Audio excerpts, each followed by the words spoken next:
Hello, hello! It's been a long time that we haven't done some leeches 45 games. So, let's do some! I'm up against an opponent who plays against my 1e4, he plays c6, e6, and knight f6. So, yeah, I didn't do much preparation, let's put it that way.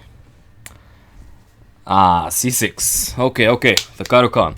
I'm going to go with the classical line.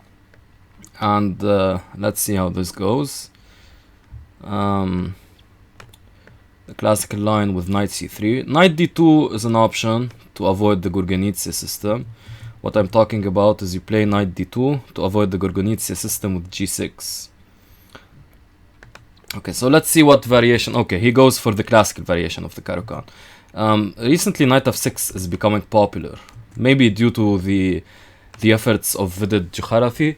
But it's not such a great line, to be honest, in my opinion at least. If it's good enough for a 2700, definitely isn't bad or anything.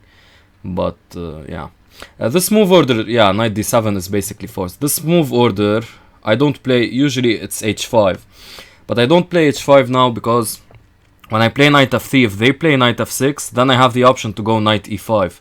And then he has to retreat the bishop, and then I play bishop c4, and I get the better game.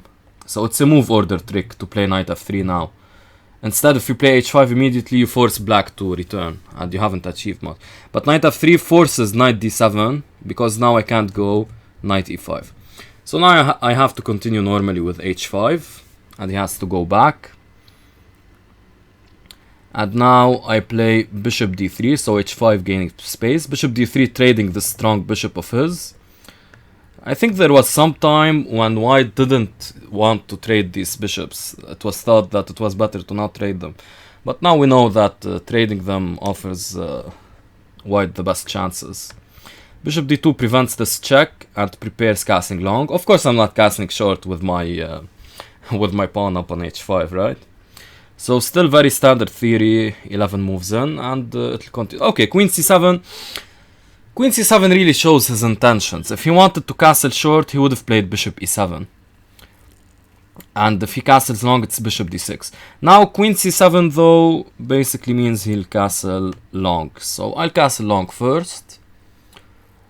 Knight f6 now, that's correct. I think it's knight e4 now, allowing trading this weird knight for this strong knight.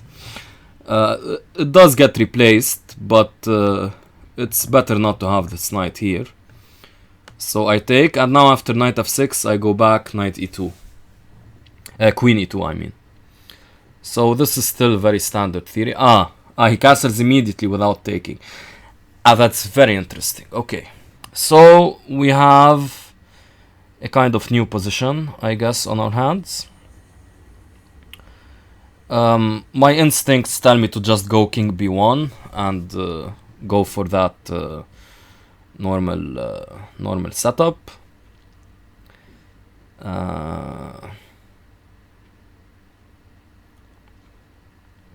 I'm afraid of the recording not working, so just making sure. Okay, it's working. Okay, so my standard plan in this position is king b1, c4, relocating this bishop on c3 where it adds pressure to the center, so knight e5 becomes stronger, getting my queen to e2, my rook to e1, this h rook. Of course not when it's guarding h5, but at some point later on. So yeah, I should probably go king b1 here. I don't really see a reason not to. And if he plays c5 immediately, I believe I simply go with c4. So if king b1, c5, I simply go for c4. That seems about right. Otherwise we transpose to the main line. So I think it's king b1 now. And there's really no reason to pre-move an a45 game. But to be honest, yeah, okay, let's pre-move this. I don't lose anything. Except maybe my eyes being Whoa. Ah, he tricked me. Oh yeah, I've seen this idea before. Yeah, I've seen this idea before. Okay, hold on. So, well, if I wanted to prevent this idea anyway, what could I have done? Right? Like, had I gone queen e2, I would have wasted the tempo, because he would have taken, I would have taken, he would play knight f6, and I would have to retreat queen e2. So I would have basically wasted the tempo.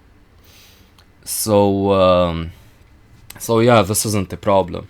I mean, there was no way of preventing it anyway. And now I'm trading this knight for this knight. So it's basically the same thing. So let's consider this position. Had he played takes and I took back, and he played this here and I went queen e2, he would have been left, I would have gotten rid of my knight on e4, and he would have had a knight on f6. So now, if I take here, it's basically the same position. And in fact, I'm not forced to play queen e2, which is maybe a good thing for me. Now, of course, he is threatening this guy, so the question is, how do I want to play this position now? Now, bishop c3 would kind of be at odds with my game plan. I want to play c4. c4 to gain space. Now at this point... Okay, here's what I'm thinking. So c4, what I was afraid of initially was e5. But in fact I have this check, and I'm fine. After this check, if he moves his king, I can simply take on e5 with my pawn. So if I play c4, he goes e5, queen f5 check, king b8. I play d takes e5, and I'm fine. Actually, I'm much better. Maybe even winning. Now, the question is, does he have another move that adds pressure to this pawn? One move I'm considering is... There are also, I should be careful of ideas with knight g4 attacking this guy, whereupon I have to retreat with queen e2, and after that I wouldn't be protecting the d pawn. So some things to consider.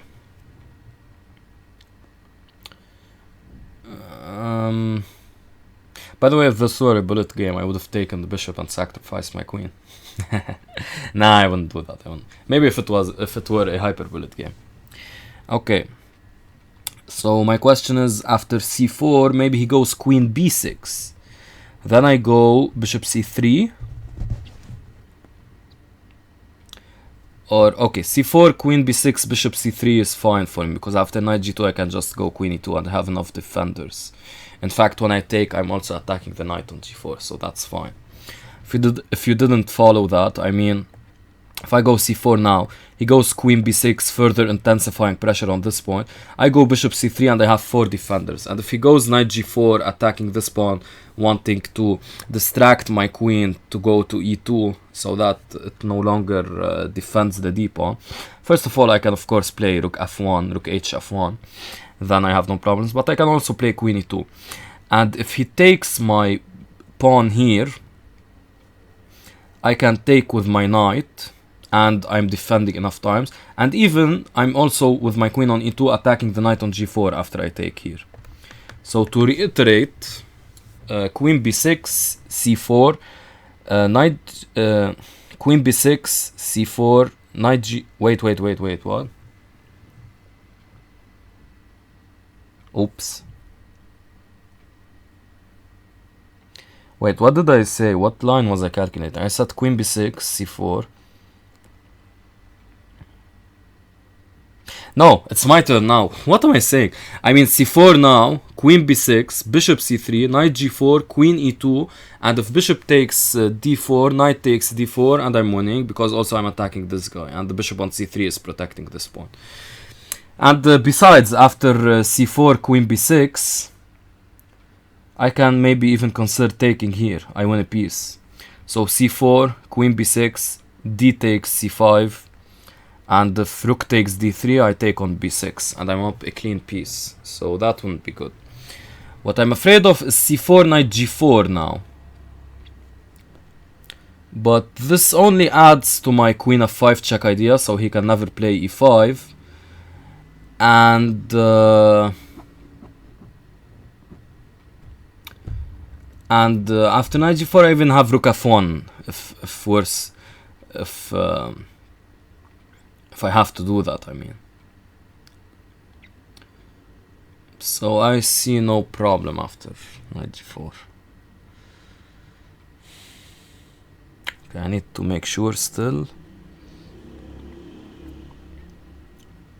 So we go for it. c4. Let me just make sure about knight g4 one more time. Rook f1, and there are no problems. So what? Rook f1, yeah, I'm fine.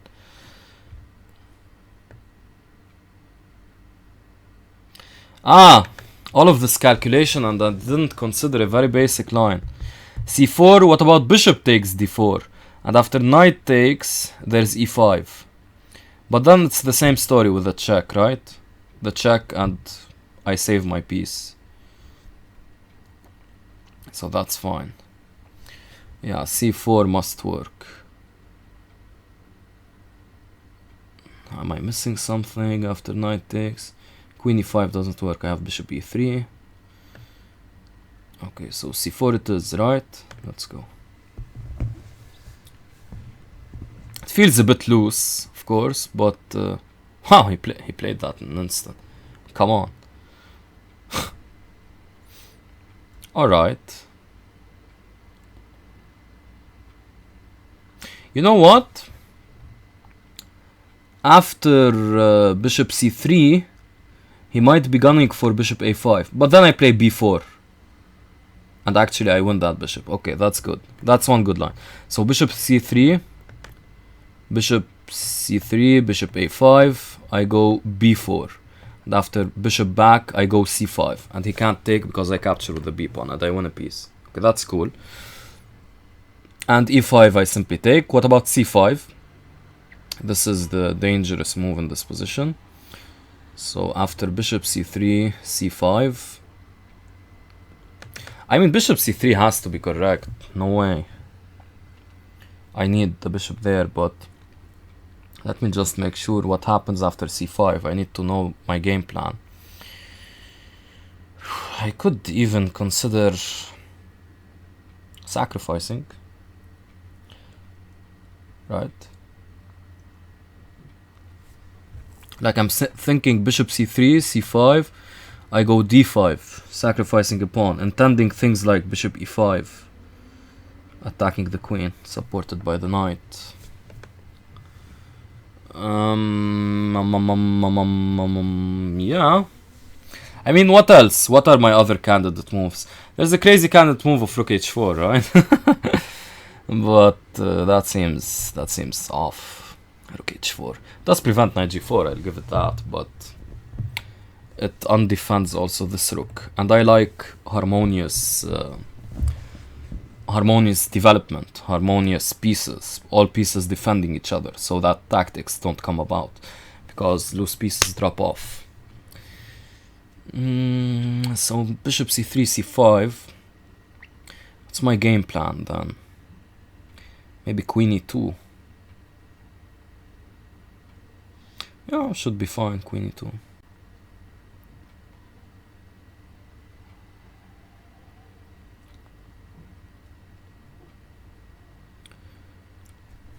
I should note that after bishop c3, if something like queen f4, then I have rook h4. And if he wants to trade queens, he ruins his structure. So, I don't really see anything but this move.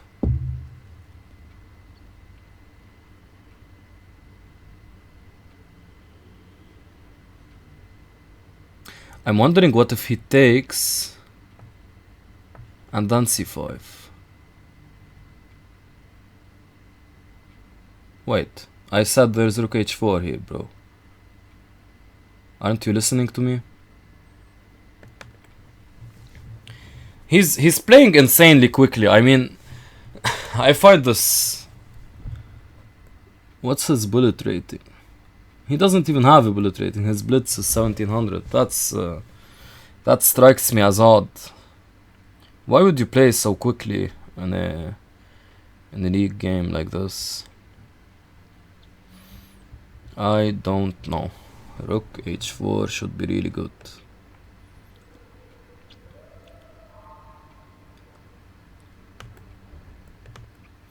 I mean, there's no way he can. What? This guy is. I don't get it. I have to take. Why would anyone play this quickly? Don't understand. Astounding. So what's the best way to convert this now? Rook f5? Should be careful of knight e4, by the way. It's not a dumb move.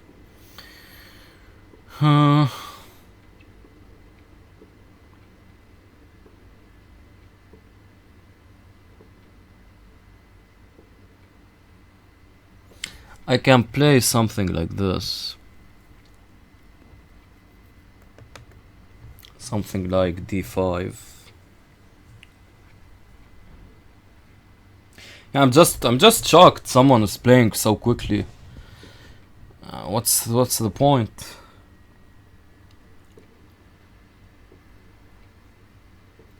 Okay, so if I push d5,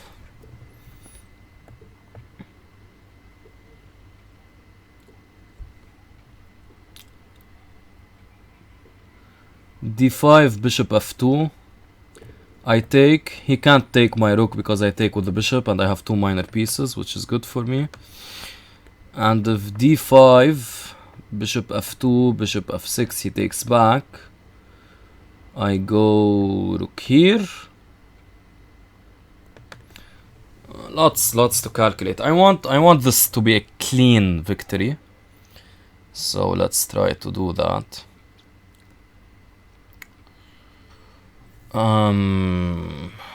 If I play rook f4 now, the only way for him to defend the f-pawn is g6. But g6 allows this, and he's dead to rights, I guess. No, maybe he has knight h5 then.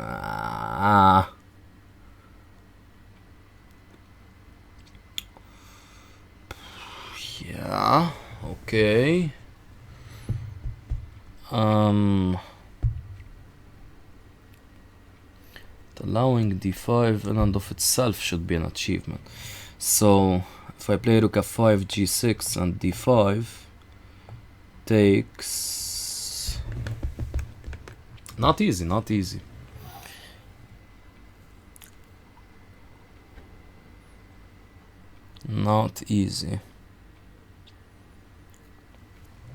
So my candidate moves knight e5, d5 immediately, rook f4. And within these lines I have to find the right move order, because like if I play rook f4 immediately, maybe I can play d5 later on. If I play d5 immediately, I can play rook f4 then. So I need to find the right move order here. And this is a very critical position. If I can figure what I'm playing now, I'm basically winning. Or, well, this position I'd assess as much better for white. Maybe not winning. Probably something like +1. Yeah, so if I can figure it out. So I'll give myself like 20 minutes here. This is proper time management. So in a critical position, start to figure everything out. But not go too far, like 30 minutes think here. A 30-minute think here would not be very productive. So rook f4 is very forcing. It has that going for it. Knight e5 is also extremely forcing. What I like about knight e5 even though d5 ideas are basically no longer available, but after rook f5, g6 won't be possible because I can take and the knight is protecting. So that's a good thing. That's awesome. And yeah, that's one thing. What else about knight e5 do I like?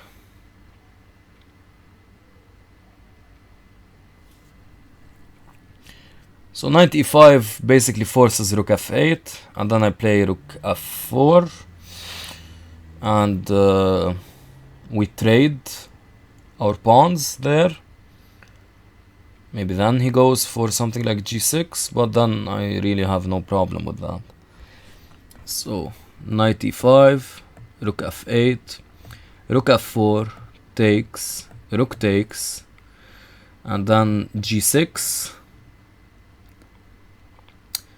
and I go rook f3 maybe, and I'm fine.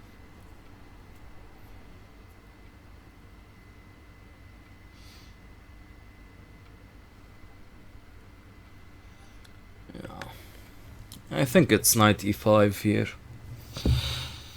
And if ever c5 against knight e5, I can just push d5, which is what I want. So how does he defend the f-pawn otherwise? He really has no other option. So we go for knight f5, right? Knight e5, I mean. This should be good. Hopefully I'm not blundering something stupid.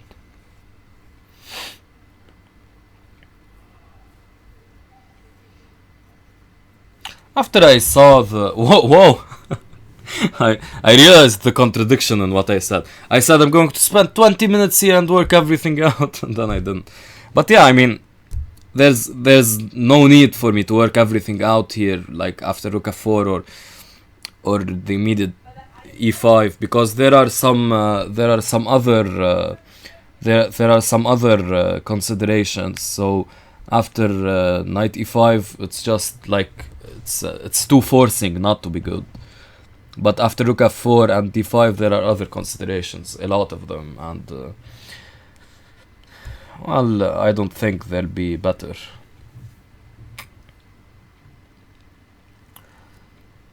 Okay, so he has to play rook f8.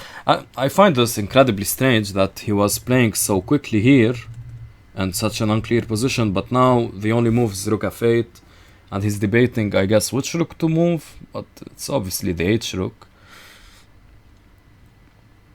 Maybe he's considering, I don't know, something like knight e4? I don't know.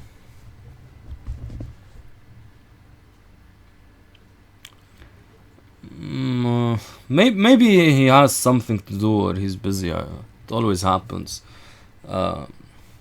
Life circumstances sometimes, yeah.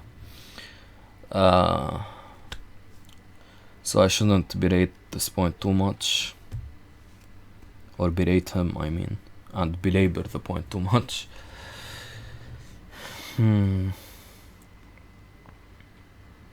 Yeah. Okay, so rook f8 and I go rook f4. Takes, I take. And should be good, should be good.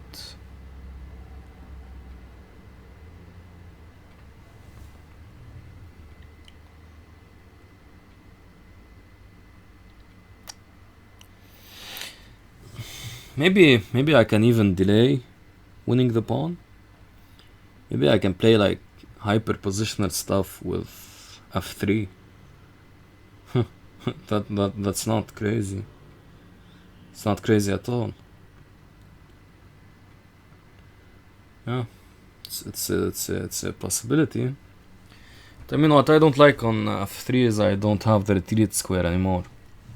So after rook h f8, sorry, not rook f4, rook h f8 f3, I don't like I don't see what's my plan, even though he really doesn't have anything to do there as well. His knight can't come to e4 or g4, but what then becomes of my plan? Because then if after f3 I try to play rook f4, he takes, I take back, g6 would trap my rook on f5. Because I can't go here or here because his knight on h5 would take it. So probably not f3. The argument though after rook f8, whoa. Going for activity, I presume. I see his point. Of course. But I think this fails tactically. And I'll show you why in a second. Let me just make sure I'm not missing anything. Yeah. So his point is that after I take here, and he moves his rook to d7, right? His point is that after knight e5 he can take. But after I take back and he takes with check here, I come up king e2 and I'm threatening both pieces and I can take here. Now the problem becomes of assessment, whether this position is good for me or not. Could of course always now play king e2 and ask him how he's defending this f-pawn again. That's also possible. So king e2, I mean king c2. So, but if the forcing line is good, and he'll probably do it because that's his only option, then I have to consider it again. So let me think. Knight takes f7, rook d7, knight e5. He takes my knight, I take back. Down exchange, he wins the rook, I come up. He moves to f2, I take his knight with my pawn. He takes with check, I come up to d3, I presume. He takes, and what's the situation there?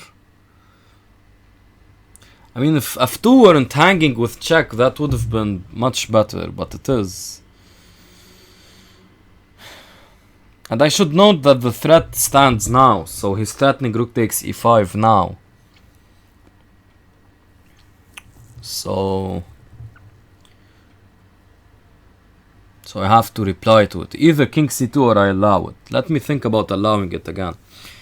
Knight takes rook d7.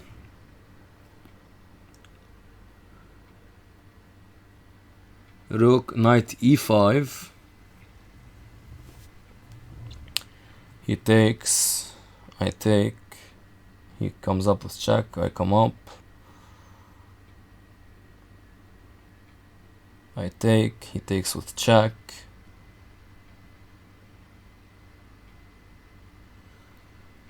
It's 3. No, I end up losing on pawns.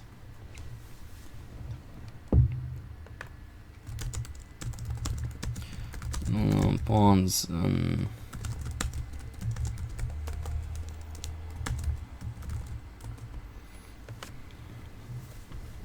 So knight takes f7, rook d7, knight e5, takes, rook takes, king c2, rook f1. And yeah, it's a problem.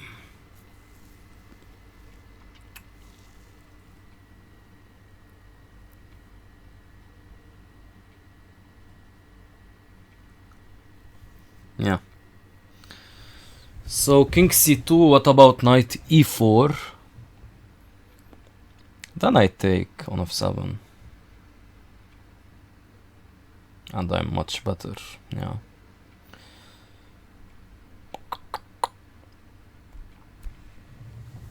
So probably this, king c2.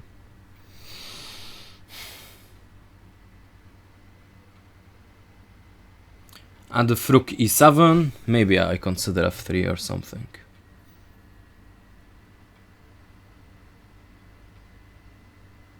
Maybe. Not easy.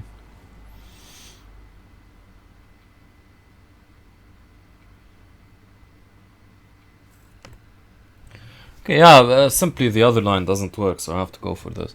By the way, if bishop d4, I can take with the rook. And he can't take my knight because I take his rook with an almost checkmate. And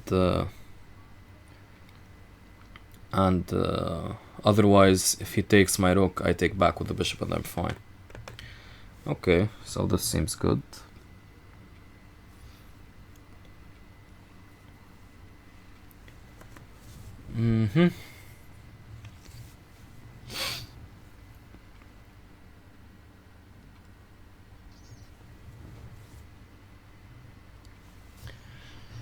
There's a mosquito who wants a taste of famedom.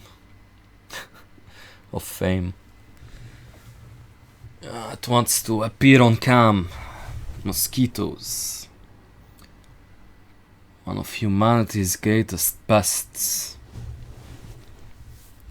Some people might, in I'd say lucky places, some might view them as relatively harmless. But in the unlucky regions of this earth, mosquitoes, man. What a terrible scourge upon humanity. Knight e4 loses.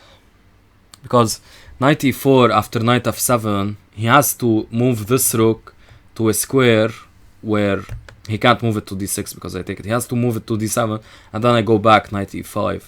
So I win a pawn with tempo, with 2 tempos, in fact. So obviously that's not good. I want to see how I play it now after rook e7, of course. Rook e7, there may be even an argument for bishop b4.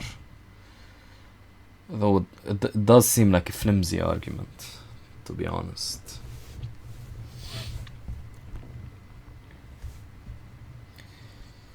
I don't think bishop b4 would be the right choice then.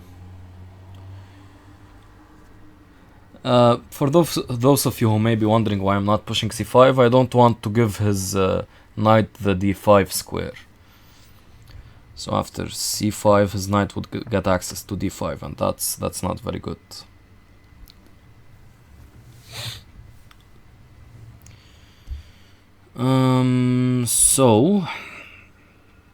So after rook e7, what am I playing? That's the question then.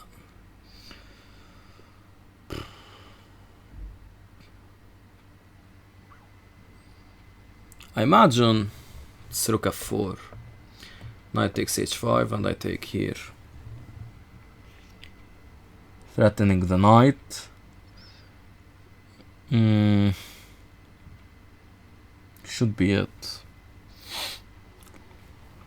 And if g6, I can simply take this pawn. Then I'd have to consider what happens after takes, and something like rook f8. Oh wow, so complicated. Yeah, that might be somewhat dangerous, right? So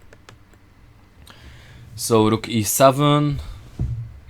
By the way, I don't get why he's not playing rook e7. There is no other move, I think. Anyway, rook e7, rook f4, knight takes h5, rook takes f5, g6, rook takes f7, rook takes f7, knight takes f7, rook f8. Then what is going on? Then I can take h6, he takes on f2 with check, rook d1, takes, and in the end, I have an extra pawn, if I'm calculating this correctly. So knight takes, so rook e7, rook f4, knight takes h5, he won a pawn. Rook takes f5, I win it back, g6. Rook takes f7, I win a pawn. Rook takes f7, knight takes f7. Rook f8, knight takes h6, I win another pawn, so I'm up 2 pawns. Rook takes f2, check, he won a pawn, so I'm only up 1 pawn now. And rook d2, takes, and I'm up a pawn. The d pawn, that is. The king side would be liquidated with a pawn on g6 for him. and a pawn on g2 for me, and his knight would stand here. So then maybe I have to consider something like knight f4. My knight would be on h6, by the way, in that line. Knight f4. But I can just move the pawn then to g3 or something, so that should be fine. Now this, my friends, is a critical position. This is one heck of a critical position. So yeah. Still he has more time than he started with on move 21, so also that's funny. So rook e7. So rook e7, rook f5 forces knight takes h5, otherwise he loses a pawn for no compensation. And in that line, I imagine I would be happy, a pawn up endgame. But the question is, would it be easy to convert? It would not be easy to convert, that's for sure. But by the way, at the end of that line, if you're still following me, after g3, knight f4, if he goes back to h5, my knight is on h6, so I can play knight f5, protecting the g3 pawn, which would be attacked by his knight on h5. So let's be clear about that. Yes, sir. Okay.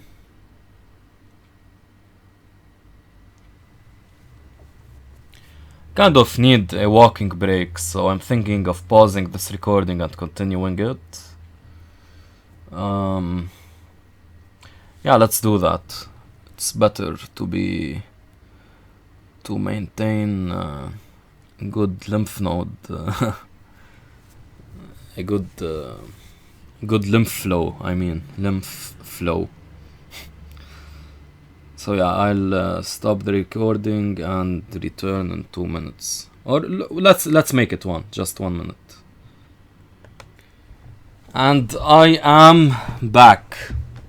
So if you notice the timestamp, I think I took a 3-minute break, but yeah, I just needed to get the old legs going. So let's try to just come back to this position.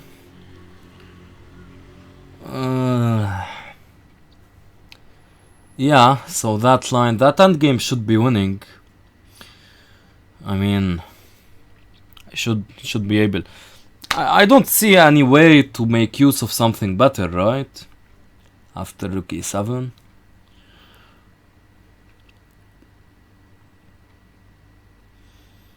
I don't know. Maybe there is something better.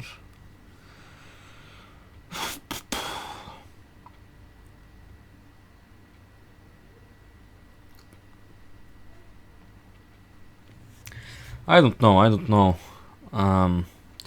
Maybe I can slow play it, like rook e7, f3. By the way, a small note for those of you wondering. After rook is if there is no other move than rook e7, he has to play it. It's there is no question about that.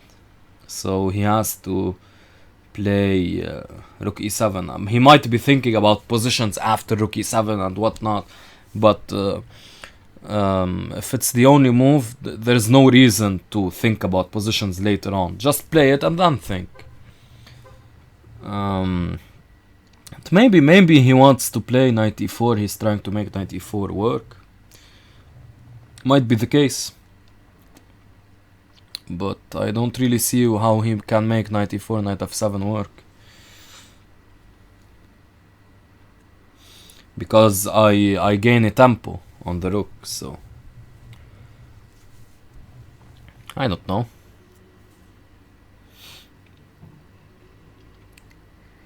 I don't know. What else? So bishop d4 doesn't work, knight e4 doesn't work, so rook e7 is the only move.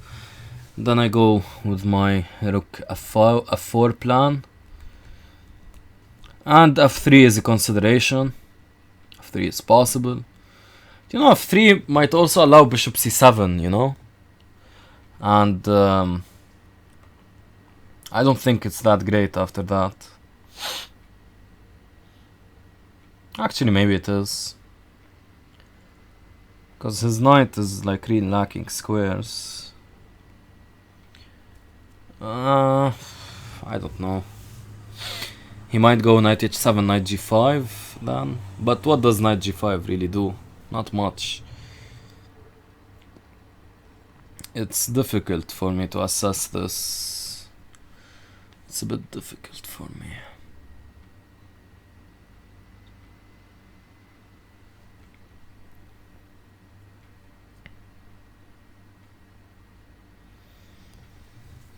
Yeah. So let's analyze the endgame again, right? So rook e7, rook f4, knight takes h5, rook takes f4. Huh, by the way, after g6 I can maybe go rook f3, intending g4, trapping the knight. Oh no, it wouldn't be trapped because f4 is available. No, f4 is not available. He played g6, not g5. Yeah. Yeah. Awesome, actually. And maybe... maybe I can play knight f7. Haha! Very interesting.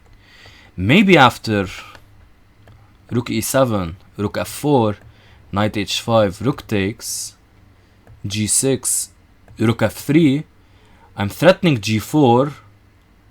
It wouldn't trap the knight though. He has g7 then. But whatever.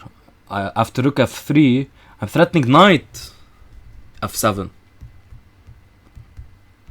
So he'd have to play... Oh wow, look at the tactics now. Hold on. Guys, look at the tactics. Wow. That's when you position your pieces in the right places. You get these insane tactics. So, just noticing the spectator chat, 14 spectators. Yeah. So, where were we? Yeah, rook e7. Rook e7. Rook f4. Knight h5. Rook f5.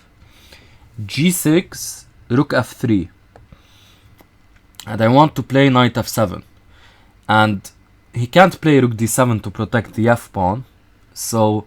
He has to play rook f8, and after rook f8 I have knight g6. Knight takes g6. And he can't take with the f-pawn because I take this rook with check. And I'm threatening knight f7, and if he plays rook d8, I'm threatening pinning my knight to my rook here. Well, my rook would be defended anyway, but I have knight d6 check also picking up this rook. So that's the tactics I'm seeing. And if rook e7, rook f4, knight h5, rook f5, g6, rook f3, f6 doesn't work. Oh wait, f6 does work. Or not, because he played g6, so I can take that. I can take the pawn on g6. And my rook would be defending the f-pawn, so that's good. So I stand to win more than a pawn. So I don't have to go with the immediate simplification of rook f7. Very interesting. And I don't think there's a move other than rook f4. Have to consider rook e7, rook f4, knight e4, but simply rook f5 then. I don't really see the point. If ever f6 in these positions, I can always play knight g6, gaining a tempo on the e7 rook. So what's so beautiful about this position is I always have these like moves that gain a tempo. So I always escape the seemingly equalizing lines of black by playing something with tempo. Finally, in this game, his time is lower than mine. That's a small victory. So I'm glad I keep thinking about this position. That's why in classical, when you have the time, you should always keep thinking. You can find so much more depth. If you're calculating 10 moves deep, keep going. Maybe you can calculate 14 moves more. But it's important also to balance this with the exhaustion factor. So don't sit at the board. So you see I took a 3-minute break to walk. Usually in classical games over the board I'm walking every 5 to 10 minutes. But I don't want the stream to be half walking. So and also there's more adrenaline in over the board games. I don't know, it's the physical aspect of it just really makes you want to walk. So where was I going with that? Yeah, you have to balance it with exhaustion. Like I'm not going to keep calculating lines so deeply now because yeah, I would get exhausted on my turn also when I really have to calculate that. So now there's a world of possibilities, and he's the one who's picking what world of the he wants me to go in. So the many worlds interpretation of quantum mechanics. Yeah, something like that. So yeah, let's see what will go on.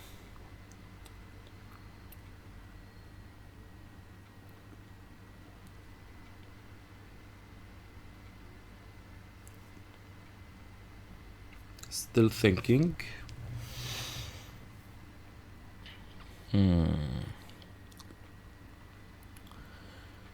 I think right now the GCT is going on. Ha, 94.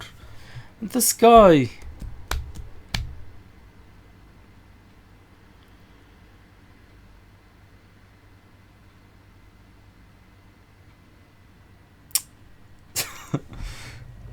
I'm starting to see something though, but it doesn't work. Yeah, I'm still in the dark here. This line and takes here,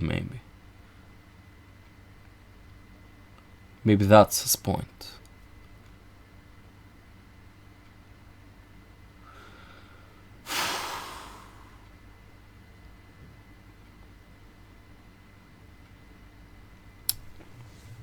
Sorry if I'm going a bit silent because this move was a bit shocking.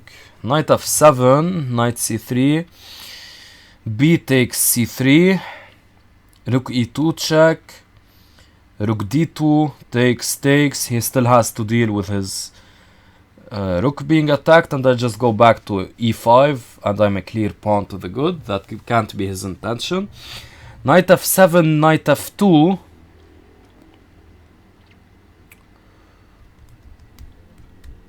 Knight f7, knight f2.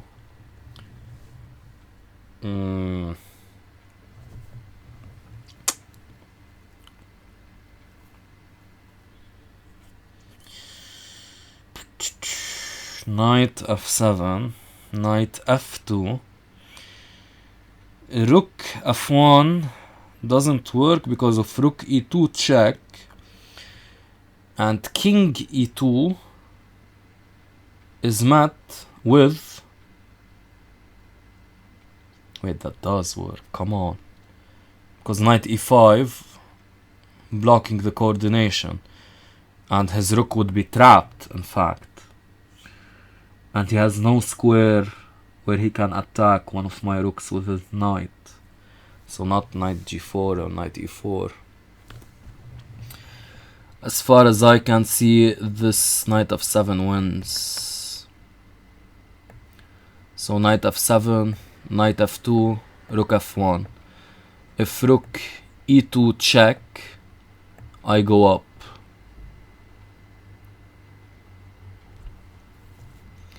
And if he protects the rook, I go back, knight e5.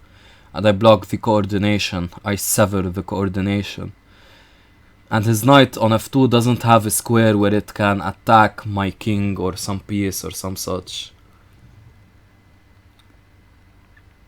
No, knight e1 doesn't work, knight d1 doesn't work, knight g4, knight e4 doesn't work. So knight f7, if both knight c3 and knight f2 fail, then he's basically losing. As far as I understand chess, this seems lost.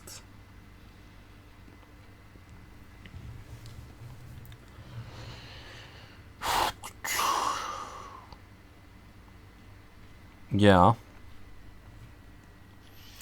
And knight f7, knight c3, b takes c3. Check, rook d2. And yeah, I'm fine. I have the b pawn protecting, so that's good. And knight f2. Can I bail out with anything after? I don't need to, but I mean, just to make sure. I don't need to bail out with anything, so I'm thinking knight f7, knight f2.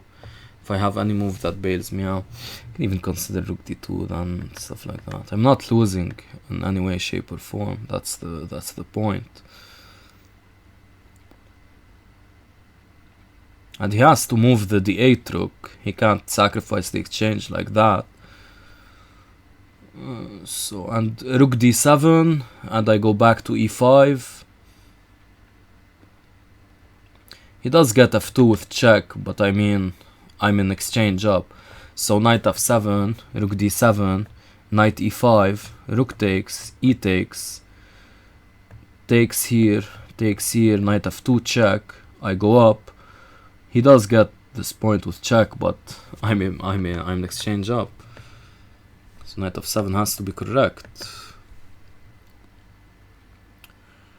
As far as I understand.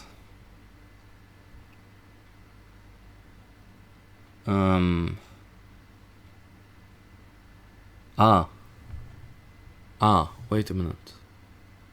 No, that shouldn't work. I'm thinking maybe knight f2, rook f1, there is bishop d4. No, this rook is doing a helpful job. Even that doesn't work in the slightest. I was thinking something like knight f2, rook f1, bishop d4, and if I take and he takes back, there's something like trapping my knight. No, but that's too far off. No way that works. Yeah, so I'm a pawn up now, and I stand to win a lot more.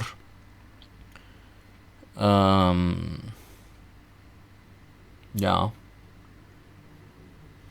My next move will be after knight d7 back, and after rook d8, I guess I go for rook f4, trying to win the f pawn.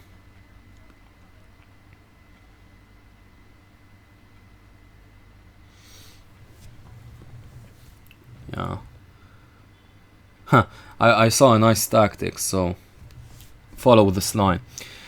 Knight f7, rook d7, knight e5, rook d8, rook f4, rook f8, knight g6, rook f6, rook takes f5, rook takes f5, knight from g6 to e7 check, the king moves, and I pick up the rook. And I further win a pawn.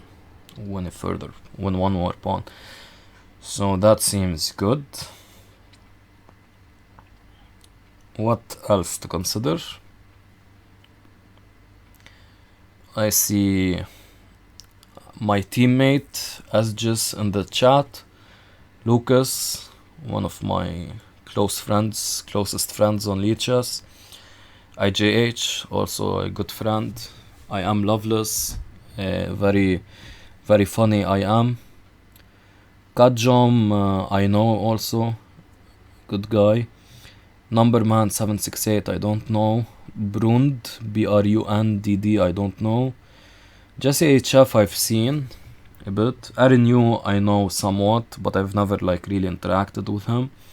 And Quirked, of course, is one of the big supporters of the Lichess 45 League, and I definitely admire him very much. His streams are pretty good also, you should check them out. But I haven't also interacted with him a lot. And Gu is also a teammate of mine this season in the Zhuangguang. Can't believe I said that. Zhuangguang Gang, not Wang. Yeah, that's our team's name. A name I approved of. I think our team captain, Ferrikaf, didn't want that name. But, you know, democracy and stuff like that. Well, he's giving us the illusion of democracy. That's what he's doing. I know what you're up to. Yeah. Okay, so this game.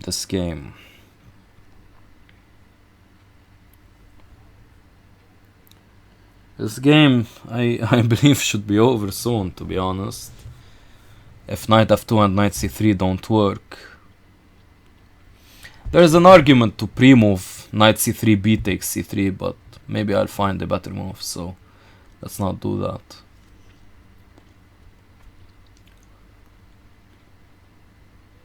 Yeah, and having this very nice g6 square also for my knight. I mean, it's not just that I won a pawn, it's also that this pawn was basically the glue of the king side. So this f5 pawn cannot be supported because g6 cannot be played, and the g6 square is can be used for my knight. So yeah, pretty good stuff. Some ideas with like bishop f2 later on, bishop c7, stuff like that, but yeah, they should be largely ineffectual.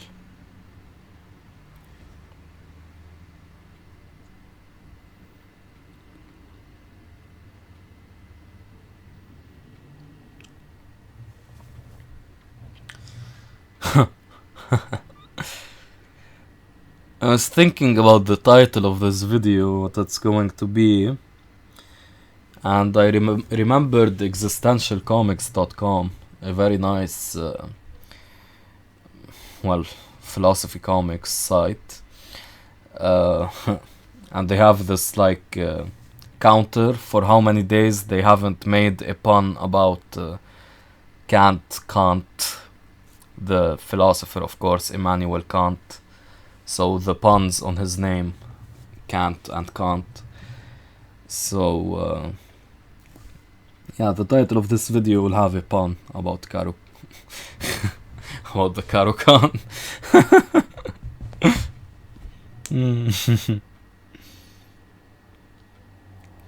Well, the way I'm thinking about the title, I hope I can win this game, because then I would probably need to change the title I'm thinking of.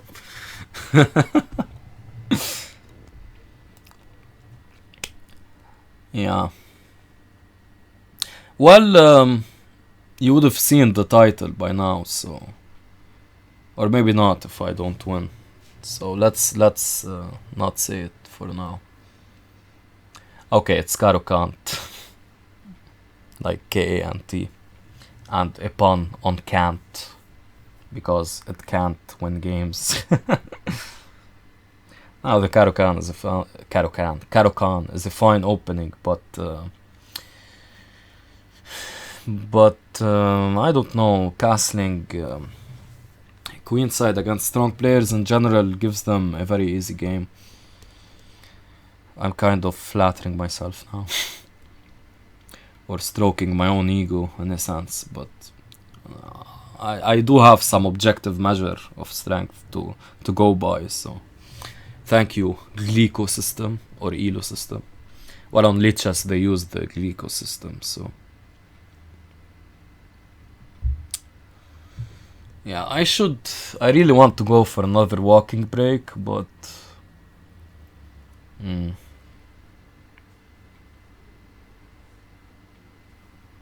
actually, because this video will be very, very long, let's try to make it shorter, so, and let me try to get my lymphatic system happy, to make my lymphatic and cardiovascular system happy. So let me take a small break. I'll be back in about 5 minutes. And hopefully he doesn't move by then. And if he does, I'll catch you up on what happened. Surprisingly enough, he did play knight f2. So either I'm miscalculating something, I don't know. Am I?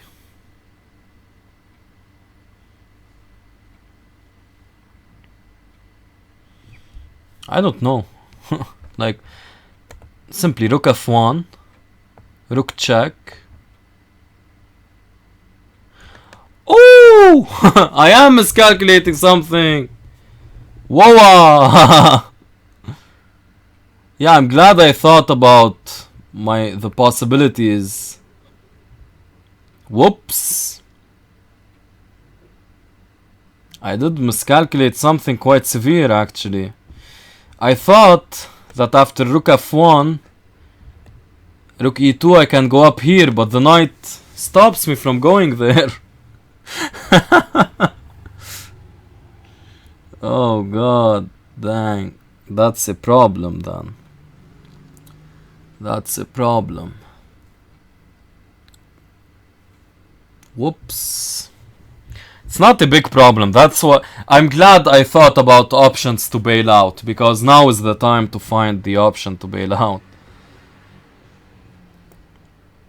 Yeah, because that was not my plan here. It was not part of the plan. Ah, you know what I'm seeing? I have a nice move in mind. Rook d2, knight e4, rook e2. And if knight takes c3, rook takes on e8. And if rook takes e8, knight d6 check with a fork. That might work. Okay, that's one option.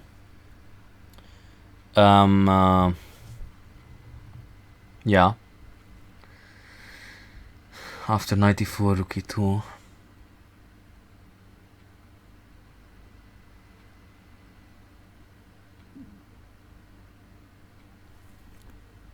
And if rook d7, knight e5, and I should be happy in that position.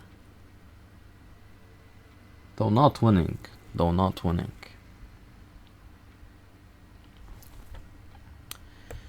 So rook d2, knight e4, rook e2.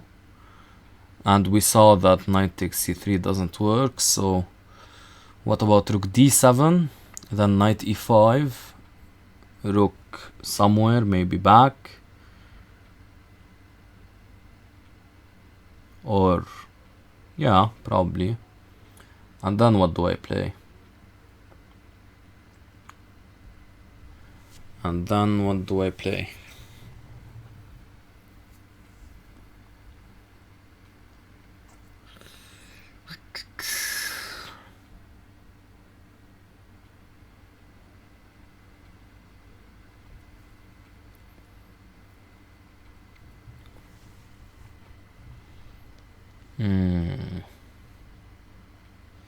Still not so easy, right?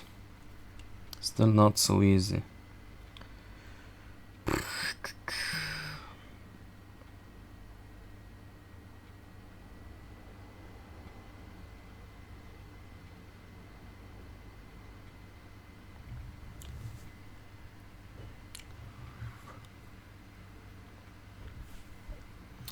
So rook d2, knight e4, rook e2. Then what? Knight e5. Maybe rook f4 then simply. Have to be careful of like knight g3 stuff also.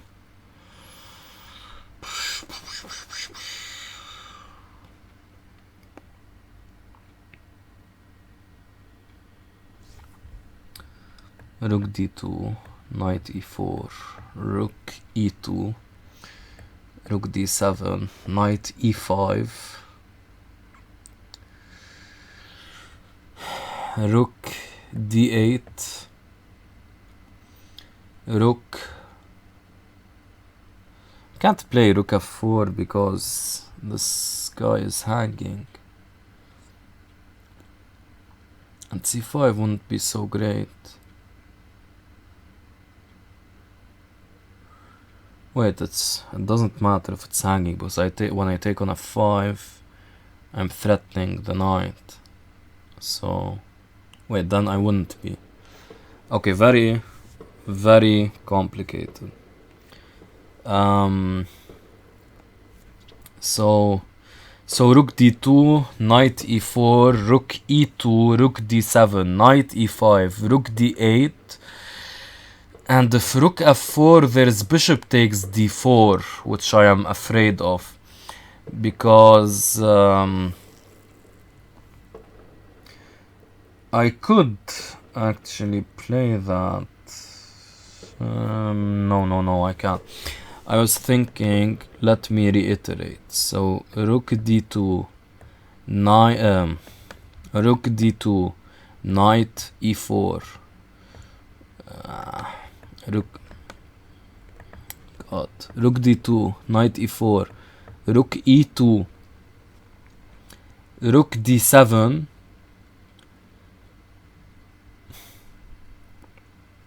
knight e5, rook d8.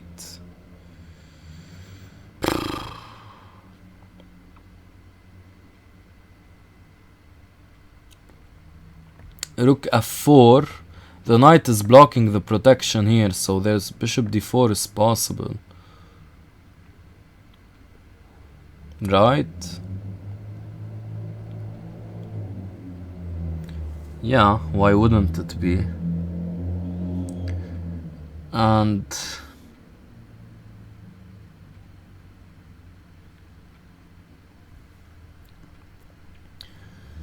bishop d4 is possible. Let me consider briefly knight takes here.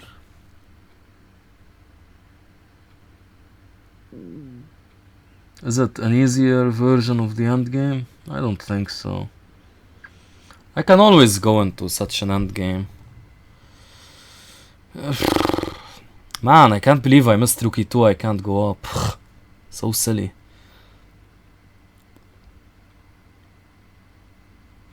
Okay, let's just play rook d2.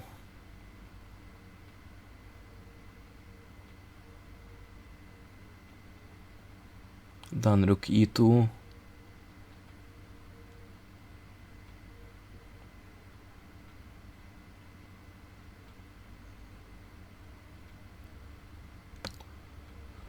Hopefully I'm not missing anything else. But the lines after, I'm not sure.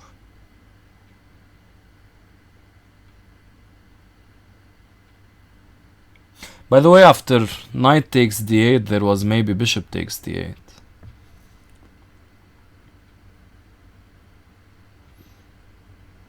But probably then rook f4, and I'd be fine. Okay, something to consider. Maybe I wouldn't be though. So knight takes d8, rook takes d8, rook f4.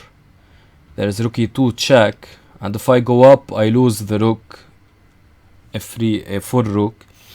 And if I go down c1, he has bishop g5, pinning my rook on f4 to this guy. So after that, I probably have to go for something like rook h1.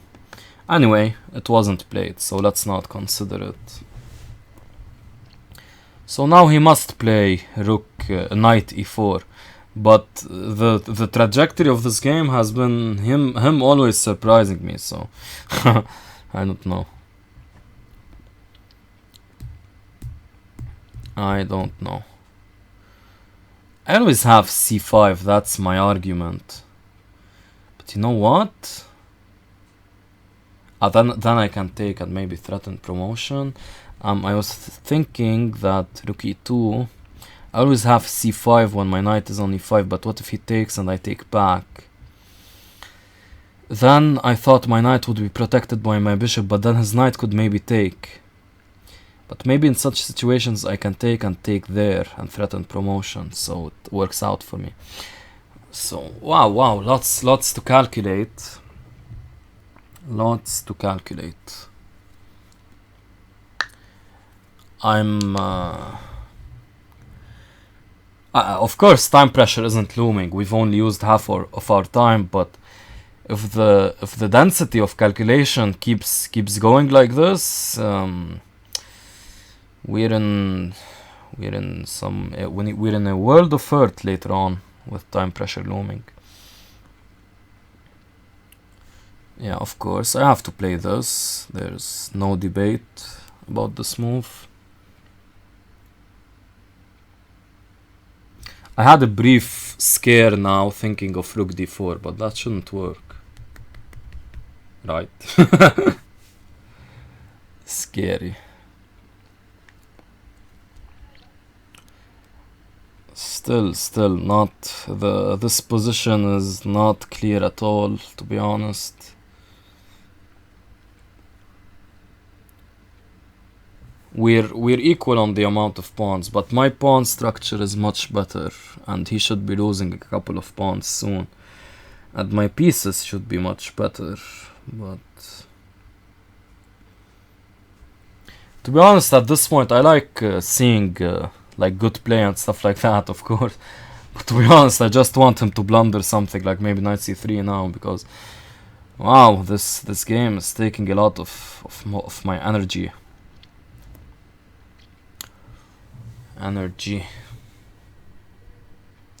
ATP, help me ATP.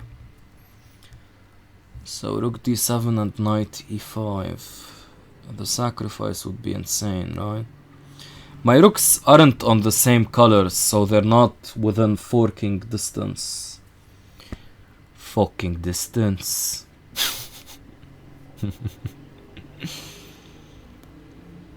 That's good. You know, I could consider that, but it's not good. I mean, after rook d7, there's g4. Intending rook takes f7, g takes... Oh, but then there would be knight d6 protecting the rook on e8, so that doesn't work in the slightest. After rook d7, I play knight e5 simply. And then we see what happens. I figure I have to play c5. c5 isn't really a move I enjoy playing, so...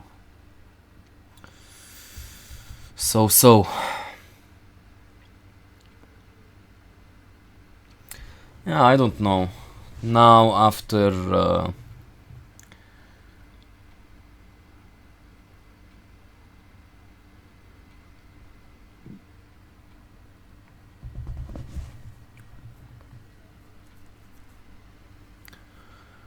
So now after rook d7, knight e5, rook d8. By the way, I cannot go for a draw, not just because of the rating and the pride, but also, more importantly, my team can't bear with a draw. We're tied, the match is 3-3, and there are 2 more games to go. So I need to win to at least secure a draw for my team. So... and on paper I should win, considering the rating difference, so definitely don't want to draw or even lose this game. Losing would take a special skill, but it's a skill I have. It's a skill I have.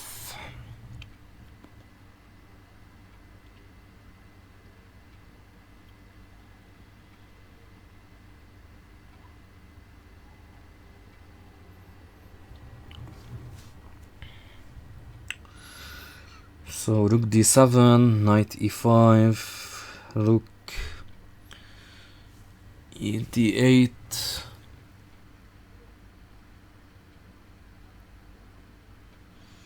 Still don't really know what to do then. c5, bishop c7, rook f4.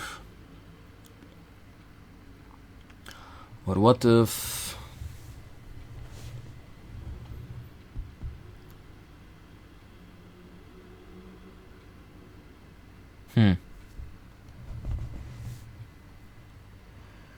What if... Oh, wow. What? I don't understand this. What? What? What? Why didn't he move the rook? Did I have something winning here, or? Huh? I'm confused, to say the least. Okay, we'll think about this later. Okay.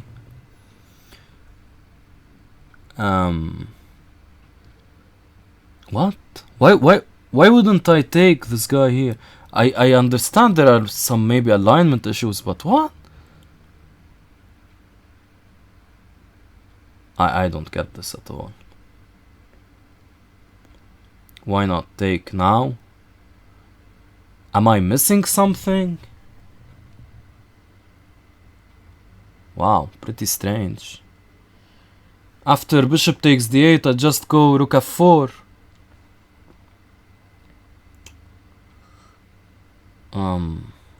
Alright.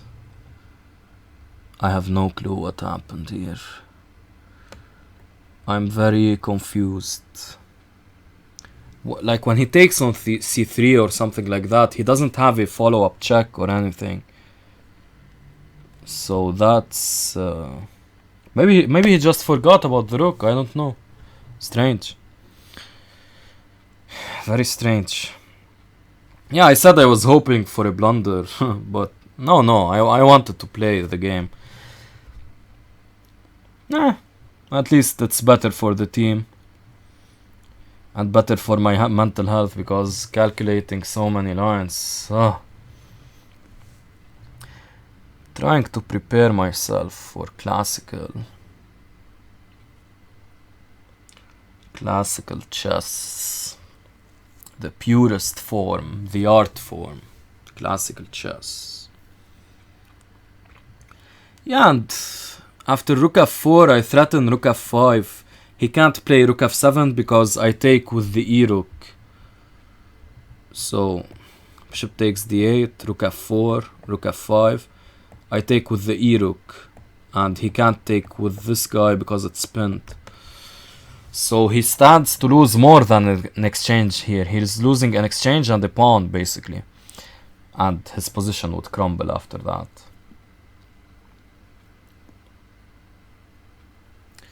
So yeah, quite strange. I think actually... wow, he resigned. Okay. Yeah.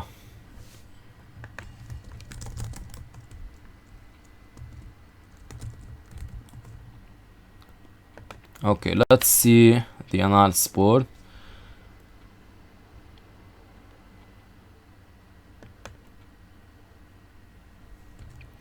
Yeah, that was a bit surprising.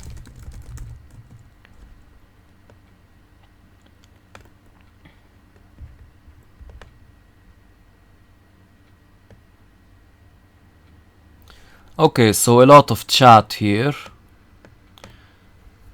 Let's see what was said.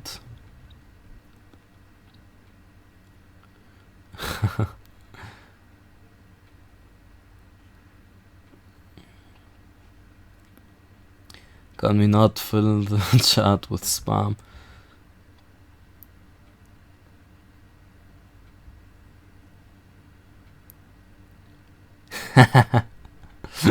Yeah. What does fishy vishy mean? Nice question, Arenu. It means it's Fisher and Anand. Vishy Anand. Swanathan Anand. It's yeah, these are my two favorite players, basically. Anand is my favorite player, both on and off the board.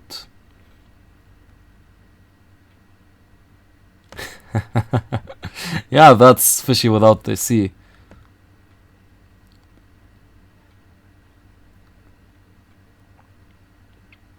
That's true, IJH, that's true. How does he lose pawns in the knight takes f7 line? Well, I believe that this,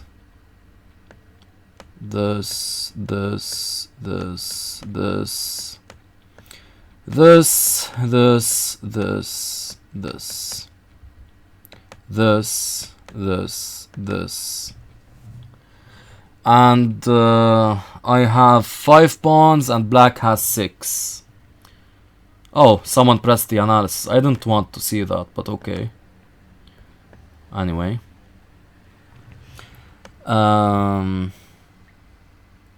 Yes, that's the point. I threaten knight takes f7.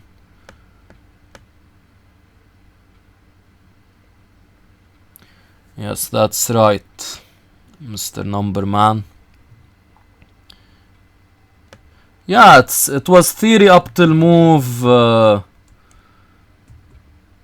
I don't know if there are games here. Let's check with the opening book. There have been games here. Some games here. Okay. I wasn't aware. I was out of book by this point. But apparently there were games here. Still there were games here. Okay, yeah, queen rook h8 must be played. Yeah, probably. Or king b8 maybe, I don't know, something. But yeah. Queen f4 strikes me as odd after rook h4. This endgame shouldn't be good. Wow, we played almost perfectly.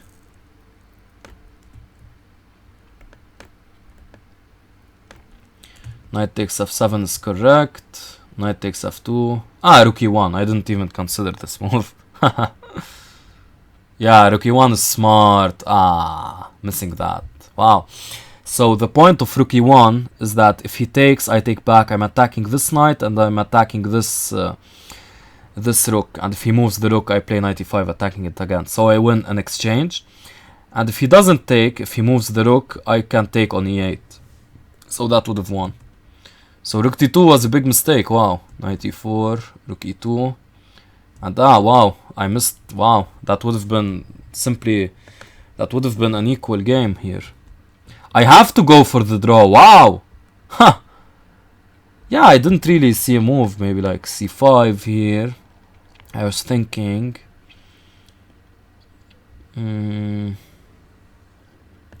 Maybe bishop c7 then. And yeah, white's advantage isn't clear here.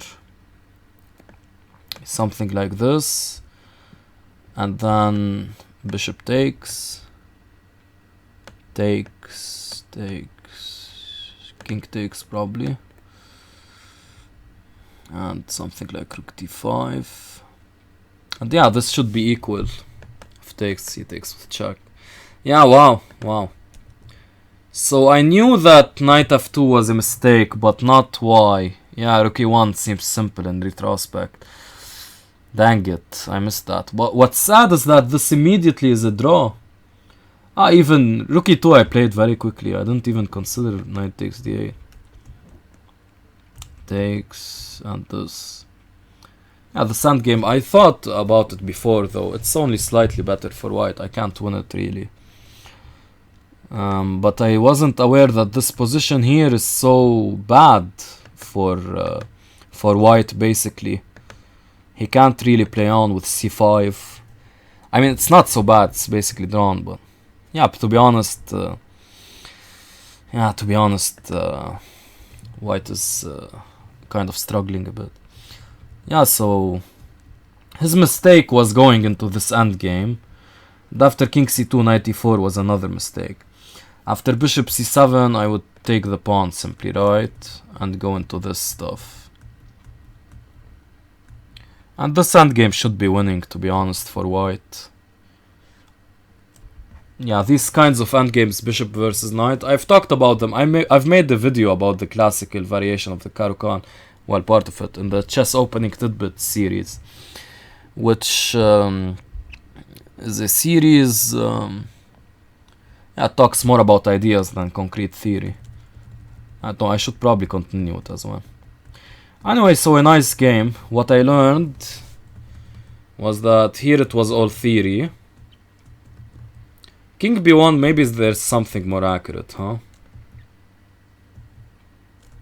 Maybe there's something more accurate instead of king b1. They play g3. Let's see if there is opening analysis on this. Now the video will become a bit choppy. It is theory? But no, how is it theory if there are no games in it? No way.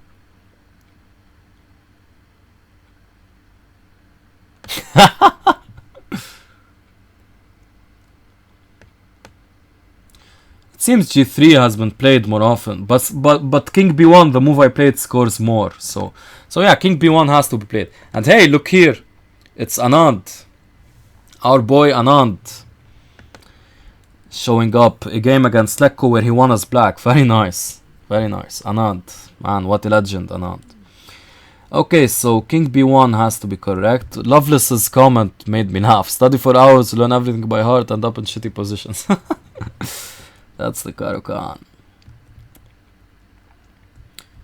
So king b1 and knight c5. Again, I talked about the logic about this move. This should be fine for white. So queen f4, I would say, is a bit of a mistake. Going into the endgame is a bit of a mistake as well. Playing rook e8, I guess it's fine. But now knight e4 is a big mistake. He should play bishop c7. And my mistake was not going for rook e1, because after rook d2, the 9, he simply forgot about the rook. Well, I'm glad he blundered, because otherwise I probably wouldn't have been able to win. There were still some chances, but yeah. Okay, so overall a nice game. I will see if... Yep, okay, no more comments here, I think that are relevant. So thanks guys for watching, I hope you learned something. The game was largely theoretical, but that's the classical variation of the Caro-Kann. Very forced, and to be honest, it's basically a draw. But yeah, I mean, I recommend the Caro-Kann at the classical variation with castling short at under 2200 level, because no one will be really able to exploit it, like to get such a stable edge. Like you see here, I basically never let go of my edge except here. But at lower levels, it's more difficult for people to play. So I would recommend it. If you want to play it at higher levels, don't just give up the Caro-Kann, simply don't play castling long. Now the new version of the Caro-Kann basically is with castles short, and it's a very aggressive and dynamic weapon if white decides to castle long himself. If he decides to castle short, black does get a lot of pressure also, so it's fine. And the advanced variation is usually very exciting also. So if you want to play the Caro-Kann at higher levels, at lower levels the classical variation is awesome, and at higher levels go for castling long. Nepo plays the Caro-Kann, so it can't be such a bad opening, right? Okay guys, so with that, thank you for watching.